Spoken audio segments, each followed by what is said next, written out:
I want to be a Jedi. Do you remember the first time you had that thought?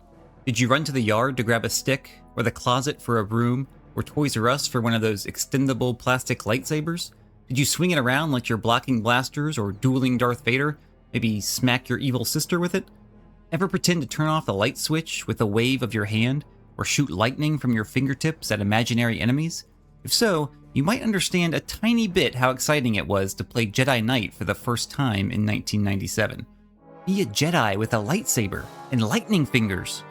Al-Katarn was back in live action with a brand new story. It wasn't quite like getting a new Star Wars movie, but the hype I felt was pretty close. It was my childhood imagination come to life at last. And you know what? It lived up to every bit of it. Jedi Knight was a masterpiece at the time, but does it still hold up today? Is it actually as good as you remember? Let's find out.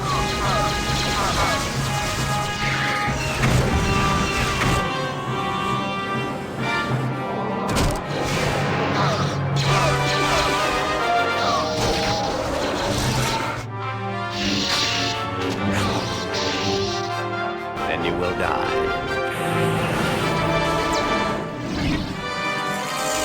Jedi Knight was everything you could want in a sequel. It was way more than an iteration on the Dark Forces formula. It took everything Dark Forces did and dialed it up to the max, then added whole new elements on top. Dark Forces introduced new levels of verticality to the FPS, which mostly meant enemies up on cliffs or down in the sewers. So Jedi Knight created towering levels with interwoven layers, moving pieces, and narrow ledges. You needed a massive force jump ability just to navigate them. Dark Forces gave us a bunch of weapons, so Jedi Knight brought back a lot, added a few more, gave them all alternate fire modes, and made each one more useful and distinct. Plus, the lightsaber. Dark Forces focused on exploration, puzzle solving, and environmental design, so Jedi Knight created more intricate levels, more complex objectives, more challenging platforming, and more thematic design. Though it kept the same linear mission structure, it moved toward even more open spaces with freedom of movement and navigation.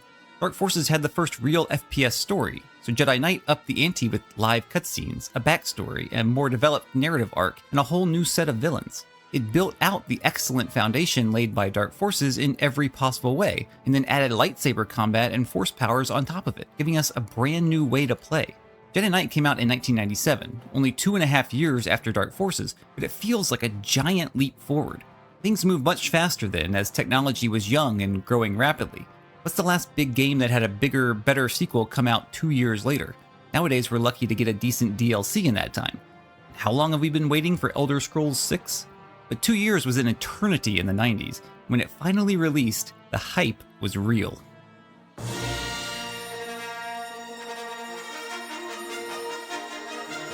Think back to 1997 for a moment.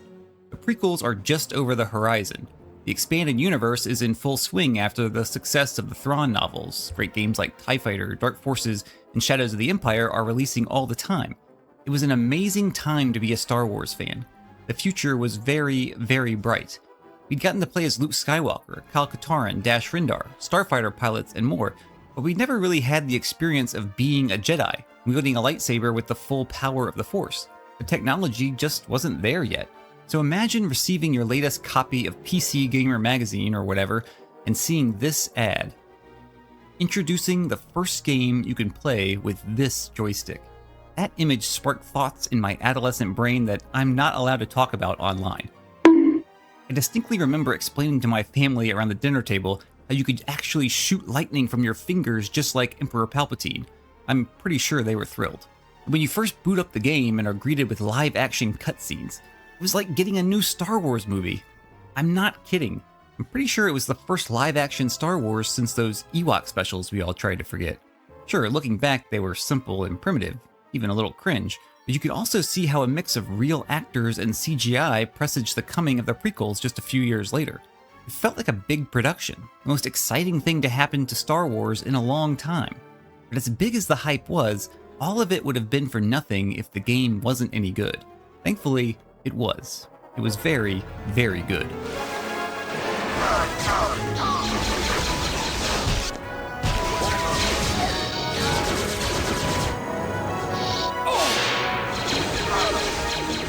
A major change happened in the FPS genre between Dark Forces and Jedi Knight: free aim. Being able to look around and aim with the mouse was truly a revolution. And in the Dark Forces video, I talked about how the aiming system affected what kind of game could be made. So much that those early shooter games weren't primarily about shooting as much as wayfinding and puzzle solving, especially compared to later shooters like Call of Duty or Halo. Similar to games like Half-Life or System Shock, Jedi Knight was on the edge of this transition, the shooting and the combat becoming more complex without becoming the primary focus of the gameplay. Today we might call it a primitive, immersive sim, but I don't think that really does it justice either. Jedi Knight is truly an action-adventure game and 3D platformer that happens to have a mix of shooting and melee combat. Yeah, you shoot and slash a lot of enemies along the way, but most of your time is spent figuring out where to go and how to get there, jumping across gaps and crawling through tunnels, collecting keys and pushing buttons. That was true in Dark Forces, but it's way more true in Jedi Knight thanks to the added freedom of the mouse controls. Instead of using free aim to require precise shooting and tactics in dedicated combat arenas, Jedi Knight uses the freedom primarily as a navigation tool. If it's easier to look up and down, it's easier to navigate tall towers and deep valleys. If you can precisely aim your gun to shoot enemies high or low, you can also precisely aim your jumps to land on narrow ledges or moving platforms. Dark Forces had some light platforming, your classic conveyor belts, undulating machinery, and rotating bridges, but it didn't ask much and the stakes were low. Jedi Knight is a game that demands you make some big jumps, long drops, and careful crossings, often with instant death on the line. And you will die. Often.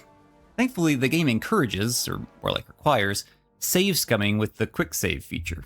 It's always best to drop down a save every few minutes, or whenever you're on the edge of a gap you need to cross, because there are no checkpoints here and no extra lives. Death sends you back to the start of the level if you haven't saved. At first you may carefully measure each step and jump, but soon enough you'll be using the Force to fling yourself off cliffs and launch onto high bridges and vault over huge containers. When it all comes together, just moving through the world is a thrill and might make you feel like a real Jedi even more than pushing boxes or flinging electricity. The Force jump especially feels great to use and quickly becomes second nature, especially if your nature involves repeatedly hitting your head into ceilings by jumping too early or too high. But seriously, all the movement is surprisingly tight. It rarely ever feels unfair when you fall to your death, and it allows the level design to go to new heights, made possible by another innovation, truly 3D environments. Dark Forces used some clever tricks to simulate 3D, but the best they could ever do at the time was 2.5D. Jedi Knight uses truly 3D architecture to create overlapping, interlocking levels that must be navigated both horizontally and vertically, and some of them get kind of wild.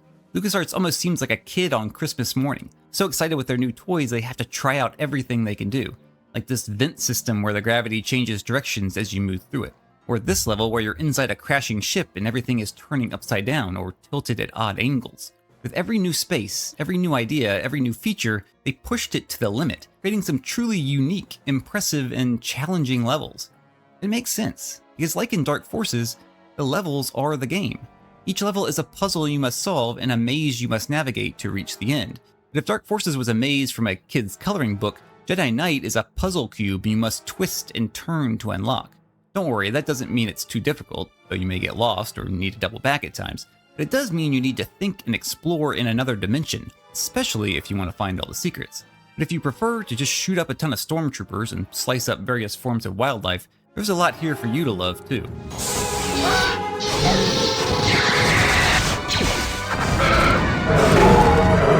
Combat may not be the primary focus of Jedi Knight's design, but that's not at all to say that it isn't good or fun. It has more combat-oriented challenges than Dark Forces ever did, more variety to the enemies, and more tools for you to deal with them. This ATST fight, for instance, is a combat arena in a way that just didn't exist in Dark Forces. You have to take cover, stay on the move, and utilize your arsenal or explosives to take it down. Arenas like this pop up throughout the game and require more careful strategizing and shooting to overcome, a step in the direction of more modern shooters that are entirely about setting up interesting fights in dedicated arenas. Jedi Knight doesn't go that far, staying mostly objective focused, like in this arena where you could take out everything before proceeding, but the main goal is to open the door so you can proceed, and you could run past all the enemies if you wanted to. But if you do choose to fight, you have to make some strategic decisions. Turrets and alcoves along the perimeter mean it's dangerous to fight out in the open or look around for the switch you need to open the door, so taking them out is a priority. The easiest way to do it is to stick to cover inside and use long-range explosive weapons like the rail detonator or concussion rifle. However, the waves of troops will rush you, flushing you out or forcing you to deal with them at short range, then get quick shots off on the turrets while you have a free moment. Alternatively, you can try to avoid fire by staying on the move and taking out the turrets on the run, or even rushing up to them with your lightsaber. I'm not saying it's the most advanced or tactical combat in the world.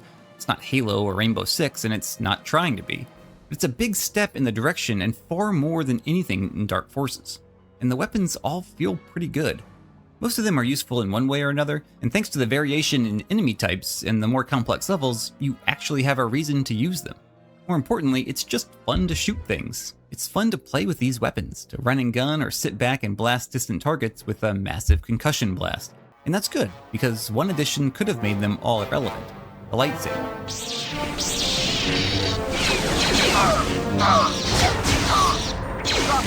This is what we were all waiting for, what the hype was all about. You get your lightsaber in the 4th mission, and if the developers weren't careful, there might never have been a reason to pull out a gun again. The lightsaber might have been so strong, the Force so overpowered, that the shooting felt underwhelming in comparison. That would have made sense from a lore perspective, honestly, but it would also have eliminated a big chunk of the gameplay and been a major break from the Dark Forces legacy. Indeed, this is the path taken in the next game, Jedi Outcast, where the focus is firmly on the excellent lightsaber combat and which tellingly drops Dark Forces from its title. But Jedi Knight is still Dark Forces 2, and it creates a balance between ranged and melee combat. You can, of course, exclusively use the lightsaber, though it may put you at a disadvantage in certain long-range encounters.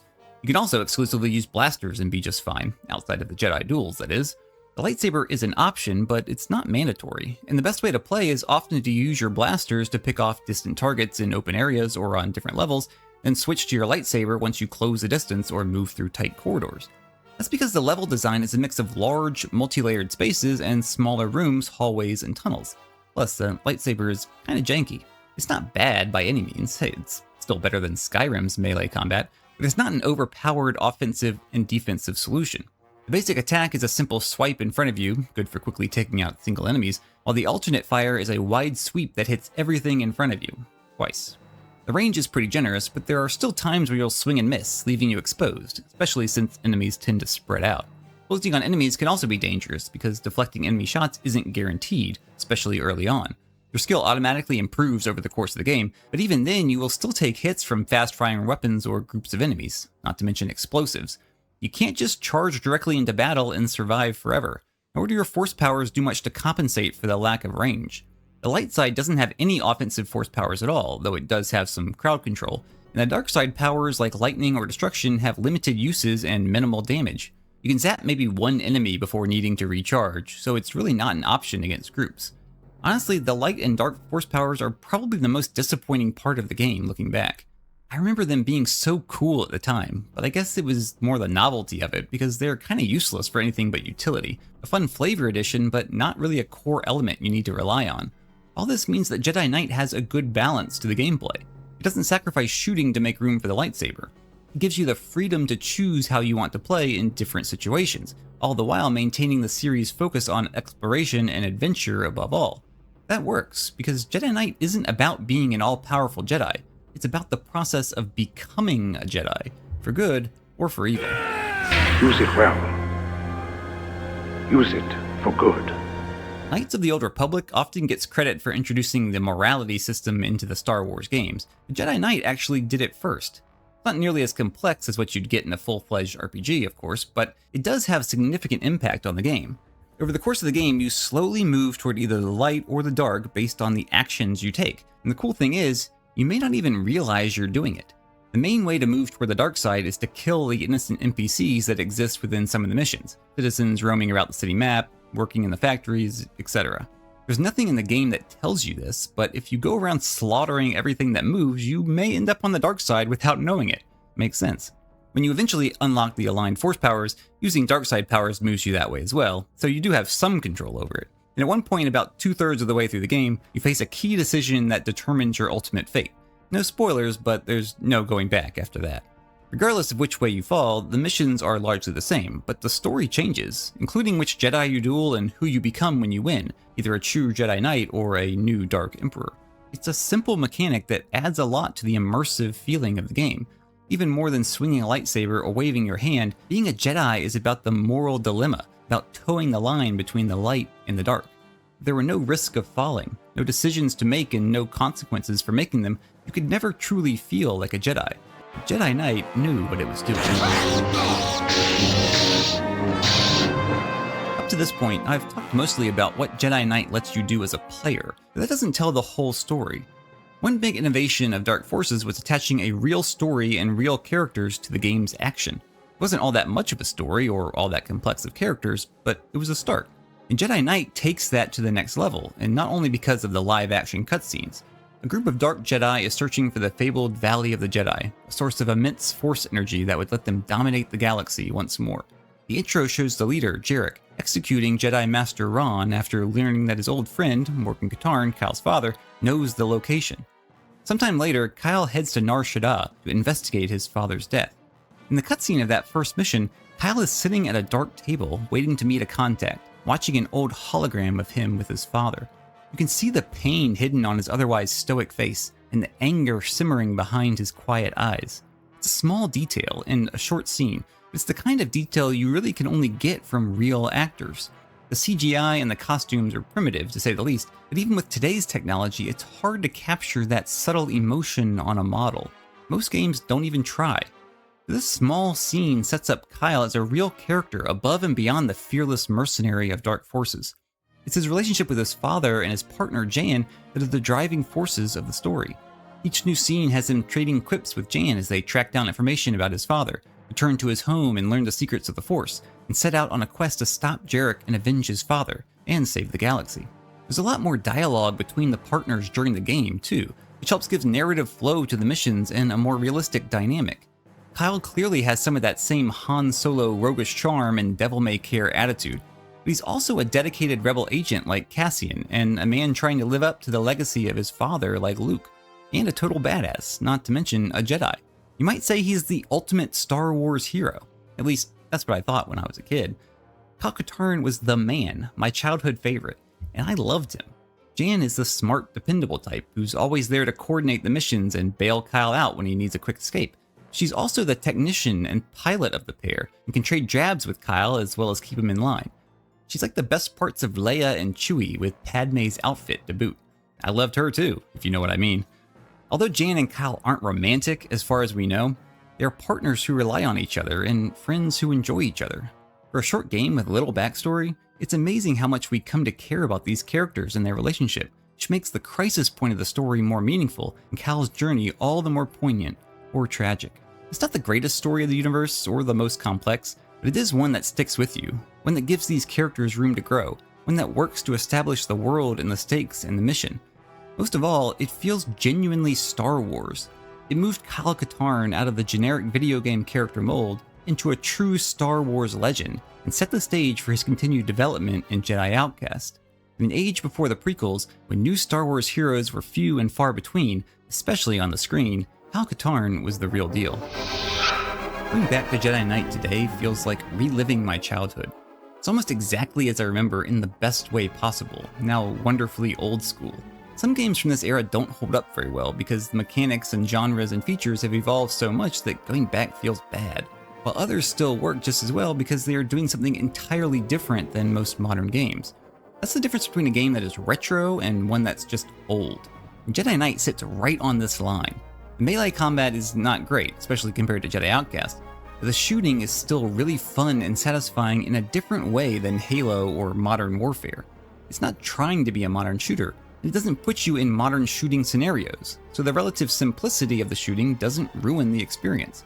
What it is trying to be, a wayfinding action game bordering on a puzzle platformer, isn't something big games often do today, so it remains a unique experience, something you have to go back in time to find.